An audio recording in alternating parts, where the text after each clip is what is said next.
Assalamu alaikum and welcome back to morEwish Cuisine. You will definitely end up impressing your friends and family with this delicious and authentic chicken karahi recipe.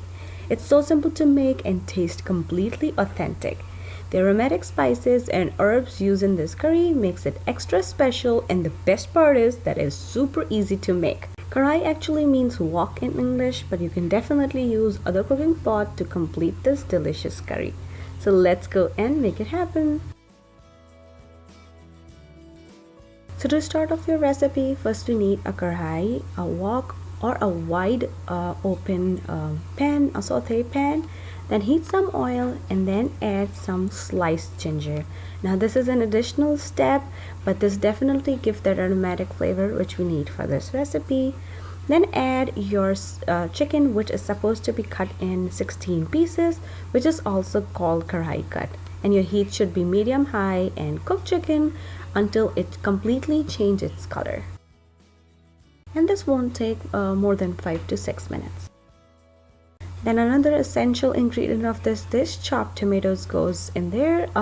Your heat stays on a higher flame for all the cooking time. So just cook the tomatoes for like a minute. Then time to add some seasoning, some salt, red chili powder, a secret ingredient, coriander powder, turmeric, black pepper powder, and some sugar, another secret, and then black cumin. Then mix everything until it's completely combined.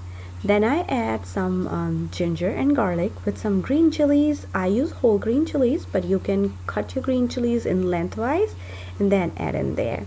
Now we just need to cook this chicken until the chicken and tomatoes are soft and completely cooked.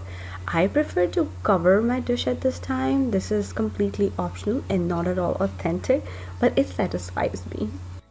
Now I'll be adding some whipped yogurt in the end, and I'm sharing another tip here. If your recipe calls for whipped yogurt in the end, just take a little bit of cooked curry and add in your yogurt. This will balance the temperature of your yogurt, and it won't curdle when you add in the dish. Now when your chicken and tomatoes are done, just stir again one more time and then make a well in the middle and add your whipped yogurt. And then start mixing immediately until yogurt is completely mixed with your curry. Then I add another additional but optional ingredient, some fried and crushed onions. This will add a little gravy in a dish. Start cooking until yogurt and onions are completely cooked for 5 to 6 minutes. Then add a handful of chopped cilantro, some garam masala, and another secret ingredient, fenugreek leaves, some suki methi, and then stir for one last time. Leave it on dum for like a minute or two on a slow flame, and then your chicken karahi is ready to serve. So just dish it out. I use this decorative little karahi for serving, garnished with some chopped cilantro, sliced ginger, and some more green chilies if you want. Secret, I used this word several times along the whole procedure, but it actually is in the technique.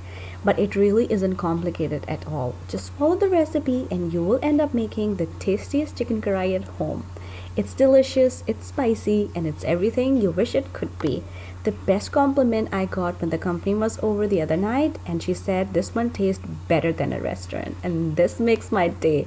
And if you're trying this at home, please don't forget to take a picture and send it to me. And if you want to learn something else, let me know. Leave me a comment down below and I try to make it happen for you guys. Once again, thank you so much for watching. And if you like this recipe, click on the links to enjoy more recipes like this.